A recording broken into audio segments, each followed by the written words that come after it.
Ever wondered why some people attract wealth effortlessly? Discover how and lifestyle shape your financial future. Wealth creation starts with a simple yet powerful concept: savings. It's setting aside income consistently. The power of savings lies not in the quantity, but in the regularity. But what do you do with these savings? Investing makes your money work for you. The key is to understand your risk tolerance and invest accordingly. Investing is planting your savings seed in fertile ground.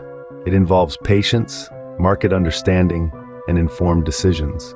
Don't forget to subscribe for more wealth creation insights. Savings and investing are part of the equation. The real catalyst is your mindset. It's about learning from failures instead of defeated by them. Your lifestyle plays a significant role in shaping this mindset. Live within means, prioritize needs, and value experiences. Remember, wealth is about financial freedom and security. To recap, generating wealth is a journey that begins with a single step: saving.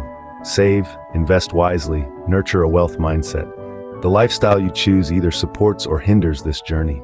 If you find yourself stuck in a financial rut on your lifestyle, change your habits and you change financial destiny. Now, take this knowledge and use it.